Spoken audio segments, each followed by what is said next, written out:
इस समय हम ऋषिकेश कर्णप्रयाग रेल परियोजना की रेल सुरंग 12 के अंदर हैं। 12 के अंदर का काम हम आपको दिखा रहे हैं। यहाँ पर फाइनल लाइनिंग का काम हो चुका है। जिस जगह पर मैं खड़ा हूँ फाइनल लाइनिंग यहाँ पर हो चुकी है और आसपास का जो दृश्य है वो आप देख सकते हैं। यहाँ पर जिस जगह पर मैं खड़ा हूँ यहीं से मेन लाइन जाएगी, यहीं से ट्रैक होकर गुजरेगा, ब्रॉड गेज ट्रैक जो हिमालय की ऊंचाइयों में ट्रेन को सीधा सीधा ले जाने का काम करेगा। और यहाँ जिस तरीके का काम हुआ है वो काम हम आपको दिखा रहे हैं। इस टनल की अगर हम बात करें तो कुछ हिस्सा बचा हुआ है जिसमें लाइनिंग का काम चल रहा है और जो फाइनल शेप मिला है वो हम आपको दिखा रहे हैं कि किस तरीके की यह टनल है और यहाँ पर और क्या क्या चीज़ें होंगी उसके बारे में भी हम बात करेंगे। हमारे साथ यहाँ पर जो इंजीनियर मौजूद हैं, आइए सीधा उन्हीं से बात करते हैं और समझते हैं आखिरकार यहाँ काम किस तरीके से किया गया है। क्या नाम है भाई साहब का? रणबीर सिंह सर। तो एकॉम कंपनी से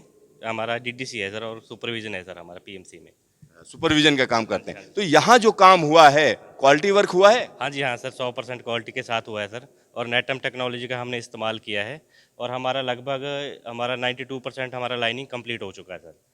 तो लाइनिंग भी कंप्लीट हो चुकी है। यहाँ पर जैसे अगर मैं देखना चाहूँ तो यहाँ क्या क्या किया गया है, जैसे इस जगह की अगर हम बात करें तो इसके नीचे क्या है, यहाँ पर क्या है, इसके बारे में जरा बताइए। ये सर हमारा इसमें एसएनटी ट्रैक और फाइबर ऑप्टिक केबल जाएंगी सर इसमें, और जो लेफ्ट साइड में देख रहे हैं सर आप, इसके अंदर पाइप गए हुए हैं, इलेक्ट्रिकल के जो वायरिंग वगैरह जाएगी वो सब इसके नीचे से होके सर आगे निकलेगी सर वो। यानी इधर जो है सिग्नलिंग और टेलीकॉम का काम रहेगा उस साइड पर हमारा और उधर इलेक्ट्रिकल का काम रहेगा। या नीचे से जो पाइप जाएंगे, पाइपें नीचे से जा रखी हैं सर इसके लिए ना।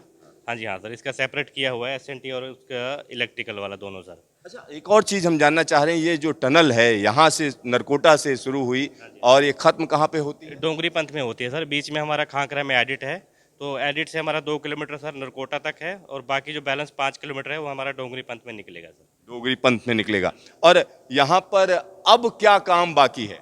इसका सर ये हमारा 2 किलोमीटर पूरा रेडी है सर रेलवे ट्रैक बिठाने के लिए। हमारा खांकरा तक जो पूरा अभी इसमें आप देखोगे कुछ अगले महीने तक आपको जहाँ पे रेल ट्रैक बिठाने का काम शुरू दिखेगा सर इसमें। रेल ट्रैक बिछाने की तैयारी है। चलिए आपको हम बाहर लेकर चलते हैं। और रणवीर जी, यहाँ मैं देख रहा था इस टनल को जहाँ पर ये ओपन हो रही है नरकोटा में, इसके आगे की अगर हम बात करें थोड़ा सा हिस्सा है, उसके तुरंत बाद दूसरी टनल है।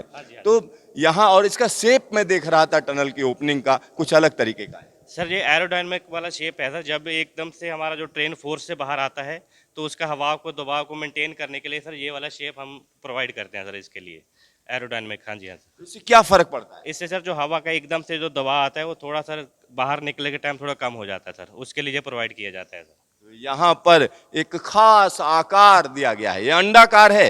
यहाँ पर आप देख सकते हैं कि किस तरीके से इसको डिजाइन किया गया है। ये देखिए एक अलग तरीके का आकार है और जैसे ही ट्रेन यहाँ से बाहर आएगी, यानी ऋषिकेश से चलने के बाद धारी स्टेशन को पार करने के बाद ट्रेन यहाँ पर पहुंचेगी और यहाँ पहुंचकर देखिए ये आकार, देखिए किस तरीके का आकार दिया गया है और ये खास तरीके का आकार दिया गया है क्योंकि एरोडायनेमिक्स के लिहाज से जब ट्रेन चलेगी तो उसका जो प्रेशर है वो कहीं ना कहीं नुकसान ना पहुंचाए, तो इसके लिए यहाँ पर इंतजाम किया गया है। साथ ही साथ यहाँ मैं देख रहा था जगह जगह रॉक बोल्टिंग की गई है। ये रॉक बोल्टिंग क्यों की गई है? सर इसकी सपोर्टिंग के लिए की है सर, जब हम एक्सकवेशन कर रहे थे उसको सपोर्ट देने के लिए ये एसडीए रॉक बोल्ट इसमें लगाए गए हैं सर, और शॉर्टकट वायर मैश प्रोवाइड किया गया है फिर ये इसको प्रोटेक्शन देने के लिए सर।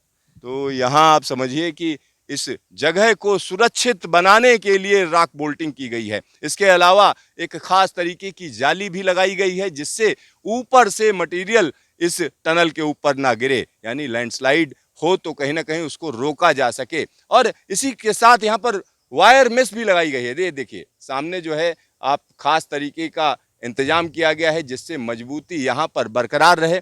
रणवीर जी, यहाँ मैं स्केप टनल भी देख रहा हूँ। स्केप टनल की अगर हम बात करें तो स्केप टनल का साइज इसके मुकाबले छोटा ही रहता है। हाँ जी, काफ़ी छोटा रहता है सर, ये इमरजेंसी पर्पस के लिए प्रोवाइड किया जाता है। बाई चांस कहीं कुछ प्रॉब्लम आता है, इसमें हर सीपी सर क्रॉस पैसेज दिया गया है, कनेक्ट किया गया है हर 300 मीटर पे, और बीच में एक फायर फाइटिंग बड़ा सेक्शन भी दिया गया है, उसमें हर क्रॉस पैसेज 100 मीटर पे हमने प्रोवाइड किया है सर। कुछ इमरजेंसी या मेंटेनेंस के लिए उस पर्पस के लिए ये यूज़ किया जाएगा सर इसके। यहाँ पर इमरजेंसी के लिए स्केप टनल भी यहाँ मौजूद है और स्केप टनल का काम हम आपको दिखा रहे हैं। आइए स्केप टनल के थोड़ा अंदर चलते हैं कि आखिरकार यह टनल कैसी है तो यहाँ देखिए जो फिनिश टनल है वो आप यहाँ पर देख सकते हैं कि फिनिश होने के बाद इसका किस तरीके का आकार रहेगा। देखिए यहाँ पर सीधा सीधा आप अपनी गाड़ी ले जाइए, और यह गाड़ी इसलिए क्योंकि यहाँ जो हम कह सकते हैं जब पास में ट्रेन चलेगी तो ट्रेन में अगर कोई दिक्कत हो, कोई परेशानी हो, तो उसके यात्रियों को बचाने के लिए इस तरीके की एस्केप टनल बनाई गई है। और यह इंटरनेशनल नॉर्म्स हैं, यानी जब आप इस तरीके की टनल बनाते हैं जिसकी लंबाई अगर 3 किलोमीटर से ज्यादा है, तब आपको एस्केप टनल बनानी ही होगी। और इस पूरे के पूरे रेल प्रोजेक्ट की अगर हम बात करते हैं तो 125 किलोमीटर यह लंबा है, और इसमें 83% हिस्सा टनल से होकर गुजरता है। तो हम एस्केप टनल में मौजूद हैं, और एस्केप टनल देखिए किस तरीके का इसका शेप आया है, और यहाँ पर जो काम किया जा रहा है उसमें क्वालिटी का खास ध्यान रखा जा रहा है, क्योंकि सामरिक दृष्टि से यह रेलवे लाइन काफी महत्वपूर्ण है। तो यहाँ हम आपको दिखा रहे हैं कि आखिरकार टनल 13 और टनल 12 के बीच में मौजूद नरकोटा में कैसा काम हुआ है। जब टनल 12 से ट्रेन बाहर आएगी तो सीधा सीधा नरकोटा पहुंचेगी, और वहां पर एक पुल के ऊपर से गुजरकर तुरंत ही सीधे टनल 13 में चली जाएगी। टनल 13 सीधा सीधा तिलनी में खुलती है, यानी रुद्रप्रयाग पहुंच जाएगी, और रुद्रप्रयाग का सीधा सा मतलब है बाबा केदारनाथ धाम के लिए सीधी कनेक्टिविटी। तो एक बड़ा बदलाव निश्चित तौर पर कहा जा सकता है, और इस इलाके के लिए हम कह सकते हैं ये एक वरदान साबित होगी लाइन, क्योंकि एक तरफ हम कह सकते हैं कि यहाँ 4 धाम यात्रियों को सीधा फायदा पहुंचेगा, दूसरी तरफ सामरिक दृष्टि से यह लाइन काफी महत्वपूर्ण है, यानी हमारे जो फौजी भाई हैं उनके लिए भी एक बड़ी उपलब्धि होगी। साथ ही साथ इस इलाके के लिए जो सबसे बड़ा वरदान साबित होने जा रही है वो यह रेलवे लाइन है, क्योंकि इससे कहीं ना कहीं विकास की गति को तेजी मिलेगी।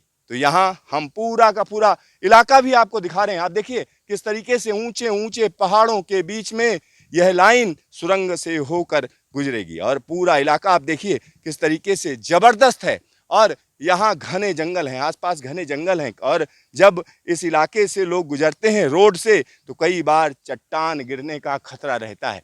और ऐसे में जब भारतीय रेलवे की ट्रेन सुरंगों से होकर खटाखट निकल जाएगी तो कहीं ना कहीं एक बड़ी सहूलियत इस इलाके के लोगों को रहेगी। यहाँ देखिए, आइए आपको हम दिखाते हैं कि यहाँ से जब नीचे से ट्रेन निकलेगी, यहाँ पर ट्रैक बिछेगा तो एक अनूठा दृश्य पैदा होगा। तो यह नज़ारा निश्चित तौर पर विकसित भारत के लिए विकसित रेल का कहा जा सकता है, यानी जो रेल का विकास होगा उससे भारत विकसित होगा। यहाँ देखिए आसपास किस तरीके से स्टेबलाइजेशन है, सामने की टनल है, और टनल का एक अद्भुत दृश्य हम आपको दिखा रहे हैं। और यहाँ एक और बड़ी बात मैं आपको बता दूं, टारगेट दिया गया है 2028 तक इस रेलवे प्रोजेक्ट को पूरा किया जाना है। यहाँ पर ट्रेन चलनी है और उसी की तैयारियां यहाँ पर चल रही हैं।